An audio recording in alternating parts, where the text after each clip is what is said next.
Hello everybody and welcome to this week's Art of Procurement and the first interview of 2018. And as you can no doubt hear in my voice, I have what's really self-diagnosed laryngitis. The doctor said that's probably what it is, so we're going to go with that. It started back in the UK and it came to bite me while I was on the flight back to the US yesterday. And so I'll go quickly into today's interview. It's with Procurious founder Tania Seary. It's actually Tania's third appearance now on the show, and we caught up on the evolution and the future of Procurious, of big ideas, and the ever-increasing role and opportunity for procurement professionals and leaders in embracing social media. So I always enjoy chatting to Tania. I hope you'll enjoy the conversation too. Let's go straight to it.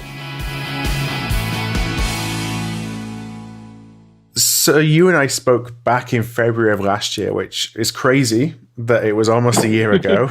How has this year been for you and the team at Procurious? Well, thank you, Phil. Yeah, it's been really positive. We're delighted. The membership of Procurious globally has grown 30%. So I think in January, we're around 20,000 members. We're now 27,000. And I think for us, it's about the quality of the participation and engagement for our community. And, you know, some of the highlights that you may have seen is the Career Boot Camp, for example.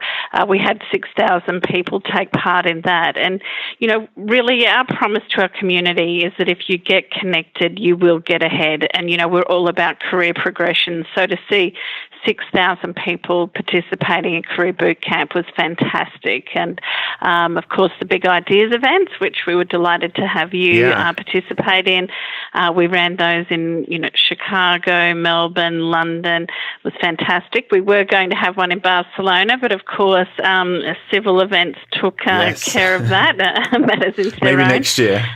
Exactly, yeah. So hopefully. And then we ran our first survey, which once again was great to see 500 people over the summer give us their thoughts on their career and social media, and I can reflect a little bit on that for you.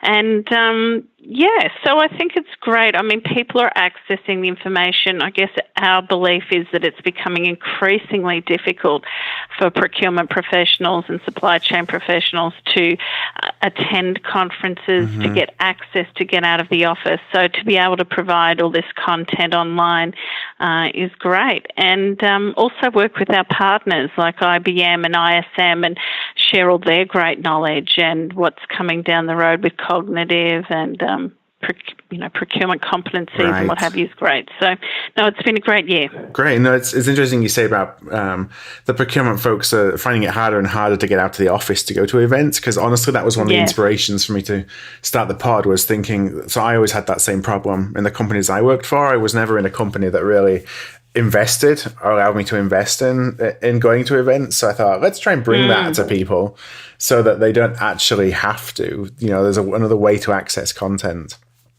Absolutely. So one of the things you mentioned was, there's a couple of things you mentioned actually I wanted to dig deep into. The first one was a survey. You talked about surveying the procurement community and that you had a lot of interesting findings about careers. What were some of the things, if you can recall, that kind of jumped out that maybe you weren't expecting or that could pose problems that we need to overcome as a community? Well, look, a couple of things just off the top of my head. I mean, we kind of promoted this a lot on social media, that people didn't really trust their bosses with their career.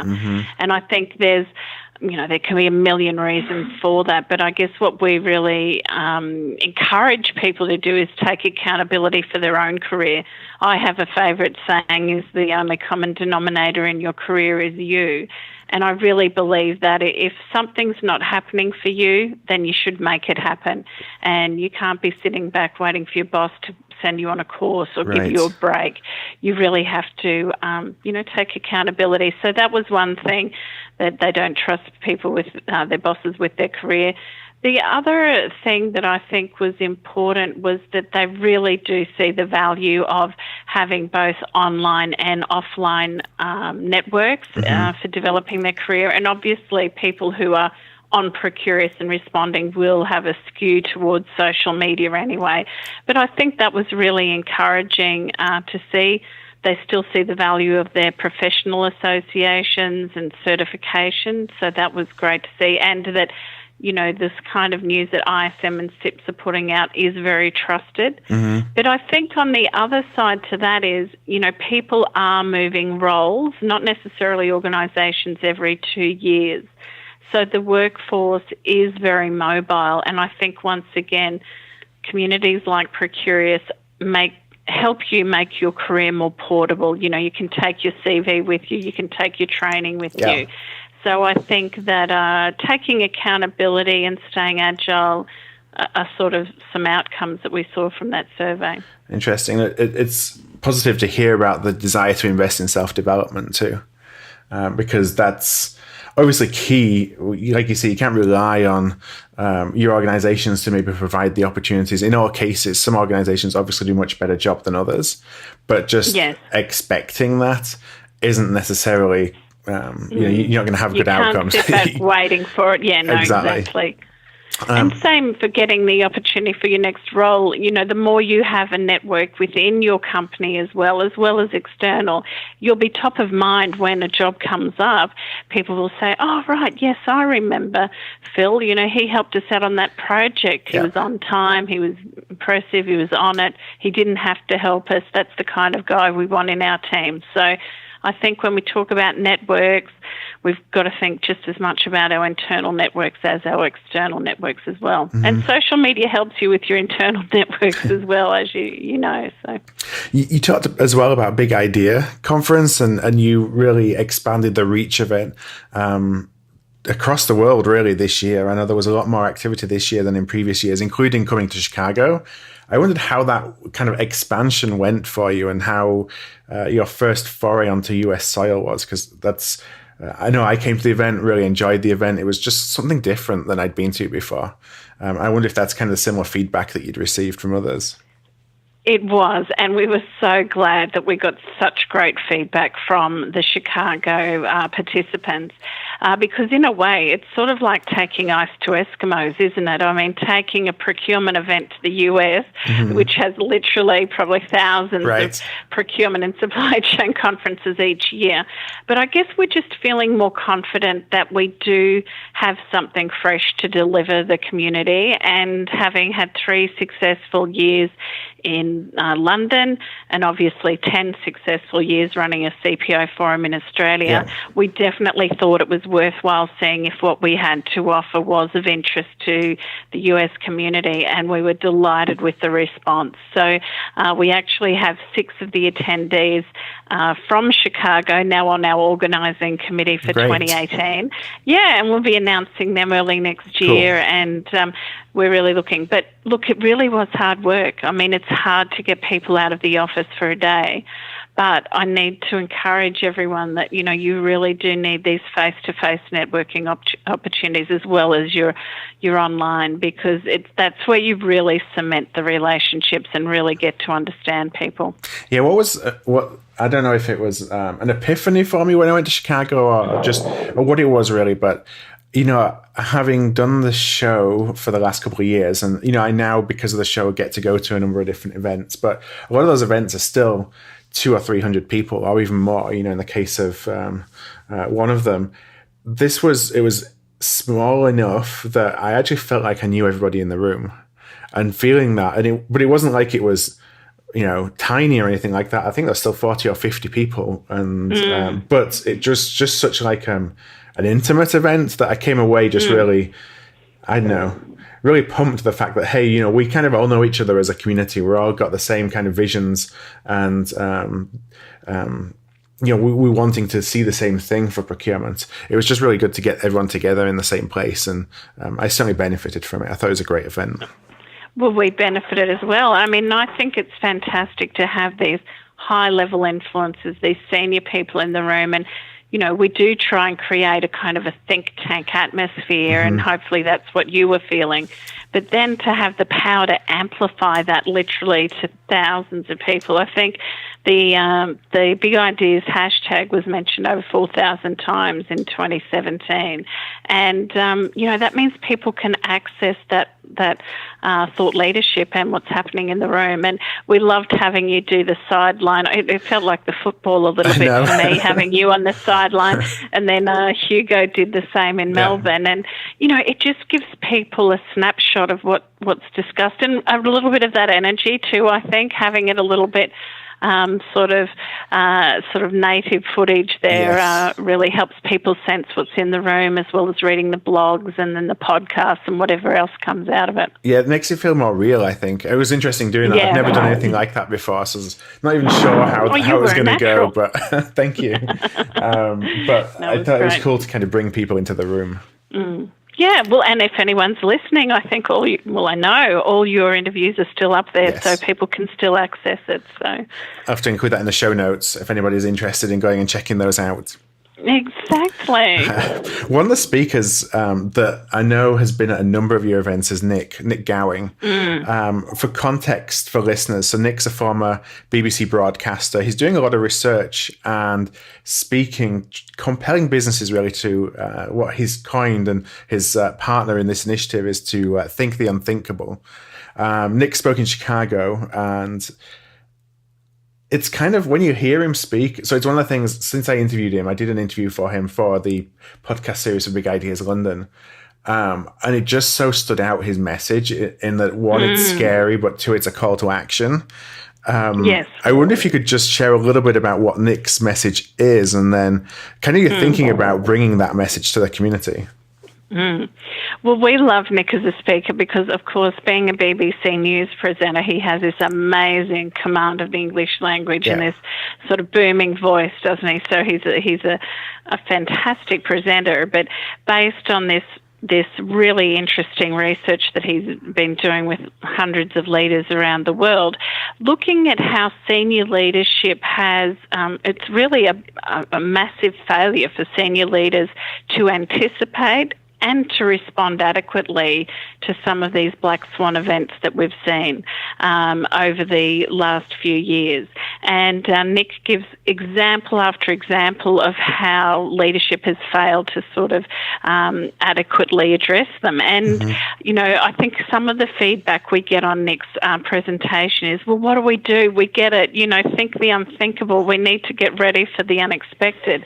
And I guess it's not really our intention at these Big Ideas events to provide the solutions, and what really at all on Procurious, what we want to make sure is that the procurement and supply chain profession are fully aware of that these things are happening, as well as Procurement 4.0 and what have you, and really leave it up to the community to find solutions. And I think that's really what we want to do, is say, look, let's work together. We need to be aware of the issues. We need to understand how it applies to our businesses. We need to watch and learn from others, think through how you may react, hopefully talk these things through with your C-level, because I think what we've seen from all these crazy events is you really don't know what's coming down the pipeline. Probably 20 or 30 years ago, we used to have a contingency plan for this and a contingency plan for that, but they're really so random now. So we really just have to remain agile and to be ready to respond. And I think if you can use some of these examples of what we see, you can sort of start, thinking through and, having the conversation with the C-level and just getting people aware. And I think this is where the big opportunity is for procurement and supply chain. If all your other peers are those who are stuck in the paradigm and not anticipating them, then this is a really big opportunity for us to step up and have solutions. And, you don't have to come up with the answers yourself. I think that's part of being a network and being aware of what others are doing, is you can learn from each other. Right. It's kind of helping people come to the answer when, for example, an event happens. You can scenario plan, and that's one thing, but it's also being ready for any circumstance and having the infrastructure, whether that's processes, whether it's just kind of a checklist, an action plan, a coalition internally to approach it, but so that you can move quickly on any on any event that may happen, but that you're actually thinking about it. And take the lead, rather than being like everyone else, really take a leadership. And I mean, what I talk about a lot is us building community resilience. And through the network, hopefully through Procurious, you can go to that network and say, well, how would you respond to this? And the more that you ask, the more people respond. And it's like using a muscle, you've got this reflex and the muscle will build. And that really our network will really help make our profession a lot stronger and help the businesses in which we operate, because you'll be able to access a lot of people's insights and get the right answer. So what does 2018 look like then for Procurious? Yeah, well, we're very excited. Our partnerships are really taking off. I mean, ISM has agreed to continue working with us, and they've been with us from the start. So we're delighted to work with Tom Derry and his team on, continuing to engage procurement and supply chains generation next, and really increase the global reach for them. IBM, we've loved working with IBM on this cognitive journey and really trying to unpick what that means for procurement and supply chain, and we'll continue to do that. The Beat the Bots webinar was very successful, and man meets machine, and I love that message about how being human will win the day, because it really resonates with a lot of things we've been talking about our profession over the years. It's about your relationships that are going to help us be successful. And, I think what cognitive offers is the chance for us to get rid of all this stuff that has annoyed us for years. We've not wanted to do. Data. Exactly. Yeah. We said, we've got to get rid of the transactional to make us strategic. So I think we should embrace this. But I think everyone also has to recognise we're really at the start of that journey. There aren't that many case studies around, but I think that, the opportunity for our profession is to jump on early and to get engaged, because there will be a rush for capital, when everyone wants to become cognitive. The CFO is going to be presented with a lot of business cases for investment. So make sure yours is in early is what I would say. We've also got a new relationship with SAP Ariba. I don't think we've had a chance to talk about that with anyone really yet. So you may have noticed they've launched late last year in New York a Precure with Purpose movement. So, this is something I've been very passionate for many years. I really tried, I think, about 5 years to get a social procurement sort of strategy council together, and I think it was a bit early to do that, but now it's obviously front of mind for everyone. It's great to see SAP identifying that and really building that into what they do. So you'll be hearing more about that. We'll be having the Big Ideas Summit. We're going to relaunch the e-learning platform. We're upgrading that, and also making the capability assessment available to everyone, so that they can look at their capabilities and ask their boss, their peers, direct reports.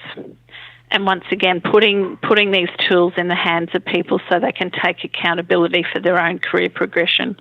Lots of things on the roadmap then. I'm sure it's keeping your team busy. We're going to be very busy, Phil. That's not a bad thing, though. I think it's, it's good to see that it's kind of the continued investment in the community, really, and how can we continue to bring these ideas to people in different ways, but also just make it more accessible. Yes, a lot of the content more accessible. I want to transition to the subject of social media, and our use of social media. You talked earlier about the fact that as a community, the Procurious community is growing and grew, I think you said, by 30% in 2017. But I often wonder if we haven't really jumped in with both feet and embraced social as a profession, perhaps like some other professions have done. And I'm thinking more, sales, marketing, for example, as a couple that really have embraced social. I wondered, one, if you kind of agreed or disagreed with that, but also maybe why, if you do think that's the case, what's holding us back in engaging on a professional level, not on a personal level, because I think we all use social for personal, but when you think about using it for procurement, for building a procurement community? Well, look, I think we're seeing more bloggers. Do you know, I think from where when you and I started a few years ago, I think there's a lot more professionals out there blogging and sharing. And, you know, I think we are seeing a steady increase in people getting engaged, but certainly not to the extent of marketing. And I think this goes back to the heart of what being in procurement and supply chain is all about, is people are hesitant to engage online because they're concerned about being bombarded with suppliers and approaches. I think our survey said results showed that irrelevant content is one of their biggest concerns, and we hope by having a procurement and supply chain only community that can help that, because it's all about our profession. But I still have people who won't connect with me on LinkedIn until they've met me. And to me, that is just so crazy, because I see it as, I see social media as a way to actually identify who I want to meet with. Yes. Do you know, and find out who's out there and who's relevant to me. I wouldn't have enough time to meet, the 5,000 people I'm connected with on LinkedIn. But I can find out the people who are most interested in the things that I'm interested in. And obviously I'm a bit of a convert and a bit of a zealot about this. But to me, it's just crazy that you wouldn't use that, and that you wouldn't be connected just to find out what's happening in the world with your suppliers, with your peers, with peer companies. It's a great opportunity. So I think there's still that hesitancy there, and I think it's built into our DNA as a profession. But hopefully, that will continue to grow, and people will see, because we don't want to be stuck in a paradigm where these black swan events happen to us, procurement 4.0 happens to us, and we're sort of left in the dark. Yeah, we're not embracing, or not kind of keeping a bigger open mind and taking in information as well from lots of different sources, I think is really important. It's really easy within procurement, and I've been there and done it, to kind of sit behind your desk and stay behind your desk, because you're putting out fires, and you're kind of working a little bit in isolation sometimes. And so it's a great way. Silo, that's right. Yeah, it's a great way to engage with people. I mean, the funny thing is, to me, there's so many people who I've built great relationships with over the past couple of years of doing the show, and I've hardly met any of them, face to face. We end up talking on Skype, or people all around the world. And then you go to an event, and the event is when you actually you kind of meet in person for the first time. Exactly. Right. But you already feel like you know them. That's right. And that's why I think social, it's almost like not speed dating, but you get all those basic things out of the way, and you find the connection points, so that when you finally meet, you can get right down to business. Previously, you'd have to meet someone sort of 6 or 7 times before you found out, we went to the same school, or we managed the same category. This just makes, when you finally meet someone, such a richer experience, and also, makes it a lot more efficient in who you actually do meet with, where you've got common ground. So we're all pressed for time. I think it feels like we're all pressed for time more than ever before. Maybe that's just because, spend too much time on Twitter and Facebook, and that's what takes our time up. But I think you're doing other things too, Phil. Having a life. I know. It's, but you always kind of, in my mind, is how can we be more efficient in my use of social media? So I wonder, for professionals, who are listening, that think, I don't really have time to engage in this because I just got so many other things going on. Where's the biggest bang for the buck in terms of how you can spend your time? Well, look, we think, 15 minutes a day, we call it the daily habit. It sounds like we're sort of working in a monastery or something here at Procurious, but can make a huge impact on your reach and the knowledge that you pick up. So we talk about, firstly, spending a couple of minutes scanning the news for headlines, maybe you can set up Google Alerts and get specific things sent to you. But, I know a lot of people say, oh, well, I didn't really learn much. But I learn all the time by what people do share, what they don't share, just seeing where people are working, what things are hot around the world. So anyway, I think just go through that. And I find Twitter very good for news. Yeah. But I'm always on LinkedIn seeing what people are sharing about their profession and their their industries. So next, share something. I think this is the thing. I think there's a lot of people out there sitting on this sort of periphery looking, it's kind of like voyeurs. Right. But please do share a couple of things, because it's amazing what an impact the right kind of story can have on someone. And the chances are, if you think it's relevant, somebody else will. Take the big plunge, reach out to sort of 5 to 10 people. It doesn't have to be 50.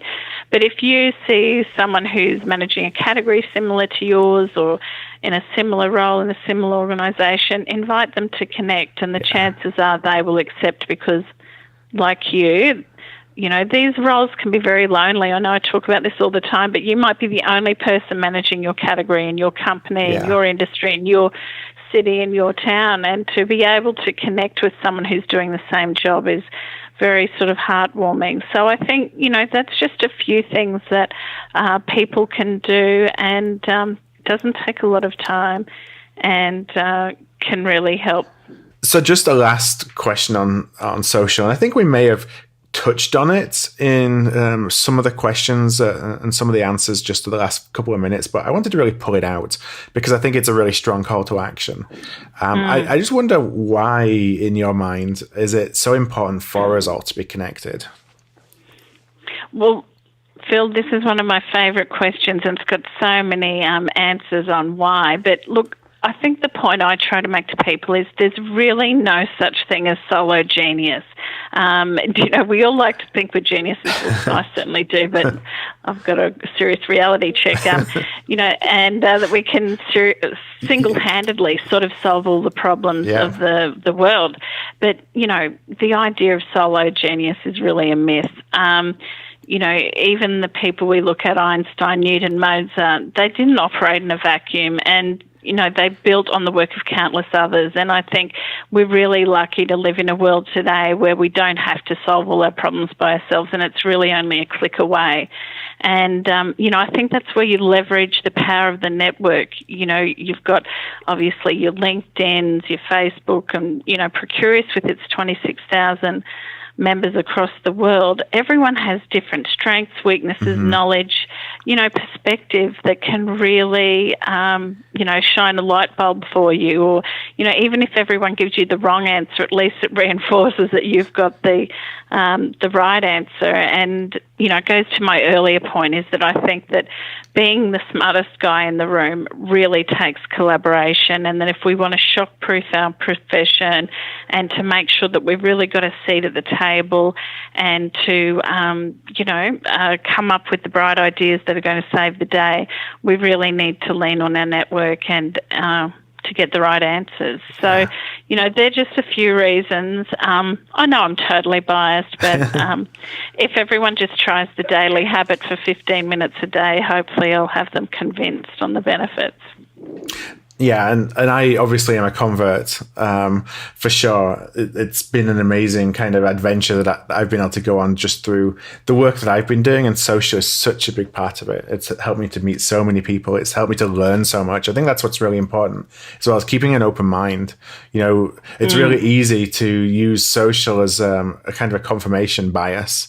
You kind of looking at it and you just taking perspectives that you already agree with, and it just confirms that kind of my way of thinking is obviously the right way of thinking is look at all these people that think the same way as me, but all my connections think the same. Exactly. I think too there's this benefit of we've over the years we've all talked about raising Procurement's profile. If we don't share, if we're not out there on the radar, then we will fall off the radar. So the more that procurement professionals are sharing their stories and sharing information, a lot of these new tools, these AI tools are picking up trends on social, and we will stay on the radar. So I think that's another benefit to it.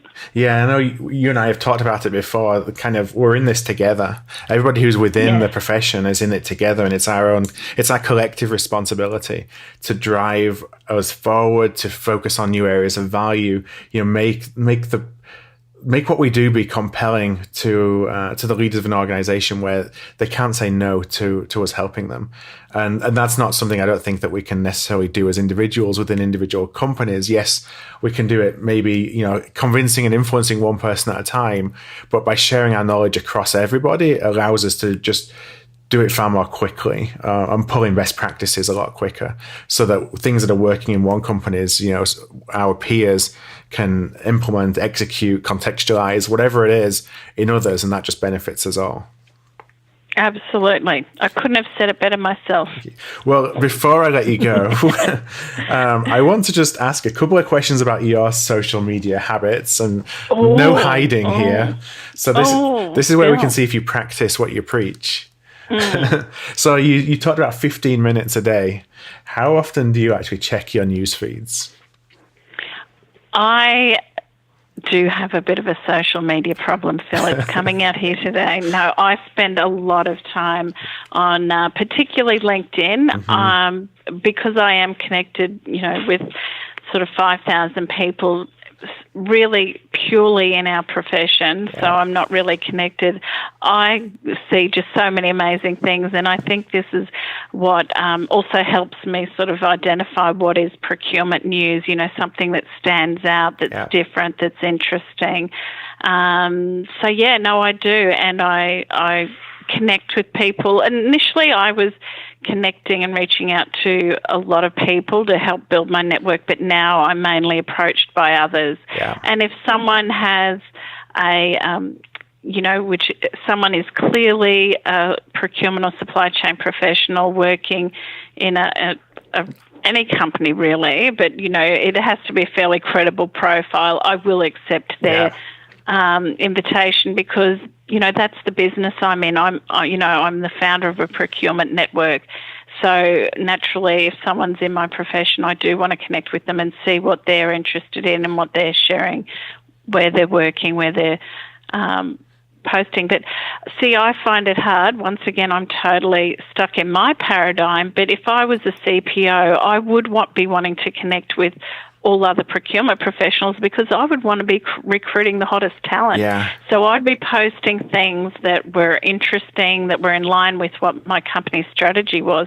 And I would be delighted for young professionals to be connecting with me, so I could, influence them to join my company or identify them and reach out to them. So I would certainly be accepting any procurement professional. I do understand the challenges with suppliers, but similarly, I'd want to see what was happening, in the supply market and what were the latest things. So, I'm in a paradigm. Yeah, well, I spend too much time as well, more than, but it's kind of one of those things that it's not like it's to the detriment of. Well, it's to the detriment of my own free personal time, I think, as opposed to it being, sitting when I should be doing some work, just surfing social. I end up just doing it like on my phone at, you're standing in line in a queue somewhere. And well, that's right. Hand goes straight to your pocket and the phone comes out. Well, I do try and be present. But I was just thinking there was another important point about being social. I think if you look to the whole essence of business strategy is about outwitting your competitors. If you don't know what your competition is, how are you going to develop a strategy to combat them? And so when you think about strategy, it's not just about corporate strategy. It's like, how am I going to get the best talent? Right. Or how am I going to convince that supplier? So if you don't know what the rest of the world's doing, how are you going to come up with a great strategy? Yeah. When you're looking, you talked a lot about sharing content. How do you decide whether to share something, whether to acknowledge it, through a like, or really let it go by and not take any action? I think when you get to my age and stage, you go with your gut. If I think that something's interesting or I want to like it, I just do it. I don't overthink it, to be honest. But I've also got a history in corporate affairs, and there's sort of 20 or 30 years of knowledge that I guess goes into things. I think you do have to be careful. Because what you do share does reflect on your personal brand and your company. I guess the thing is with the different channels, for me, Facebook is purely personal. LinkedIn is, purely professional. However, I do try and put a human face to my LinkedIn posts. I try and use photos that I've taken of people that I'm talking about or that we've taken at our events and show more of a human side, because I think that is important. I think people want to do business with people, not companies. I say I don't think too much, but I think when I make my decisions, it is based on sort of a broader context and experience. But I don't think people should be too worried. I mean, I've never posted anything I've regretted. I think these feeds do move very quickly. So if you do go to bed at night and think, oh, I shouldn't have shared that, the chances are not many people have seen it. But it's interesting. Some of the things I post on LinkedIn lately are sort of getting 10,000, 11,000 views, which is really exciting because, the things I'm sharing are exciting. The $30 billion supply chain woman from IBM and, some of the people we partner with, these are real leaders in our profession that others can aspire to and have something interesting to say. So, have you found there's any rhyme or reason behind what gets viewed and what doesn't get viewed? I think the personal side, I think where you can shine a light on what someone's personality is a little bit more. Once again, I'm probably able to do that because of my face-to-face and my network, that I do know these people personally and have got some connection with them. So it's a little bit difficult to do if you've only met someone online, but you still could if you've know them well enough. So I think definitely where there's more of a personal story, and also, we're finding on Procurious that there are some issues that are hotter than others. For example, at the moment, nothing about the seat at the table is doing well. Nobody wants to hear about Uberization of anything anymore. And surprisingly, during 2017, it's been a lot about getting back to basics. We launched a tools and templates toolkit, templates tools, group, and we've got over 1,000 members of that group who are downloading, some fairly fundamental tools. But once again, they don't have to reinvent the wheel. They can download something and build on it. Right. So yeah. Well, Tania, I want to thank you for the work that you're doing for the procurement community, for the work that your team are doing for the procurement community. I think it's needed. It's a great way for us all to kind of come together and help each other, which I think is really what is so important. I want to thank you again for your time today. I just had one really last question, and that's if there's any listeners to the pod today who aren't members of Procurious, where should they go to find out a little bit more? Yeah, well, if you go to procurious.com, you can register. We do ask 6 questions, which hopefully isn't too onerous for people, but we do like to make sure that you're managing a category, industry, which country you're from, because that helps us connect you with other people. But if you Google Procurious, you can access lots of information, the Career Bootcamp, the podcast. Hopefully there's a lot of things there where you can see what we're actually doing. And, Awesome. Well, thank you again, Tania. What I'm going to do is include the links into Procurious and also some of the things that we talked about earlier in the show. We talked about the videos and the podcasts. You as TV presenter. People can see it in all its glory, or otherwise. I'll let anyone who sees it to make up their mind. I love it. But I'll put those all in the show notes.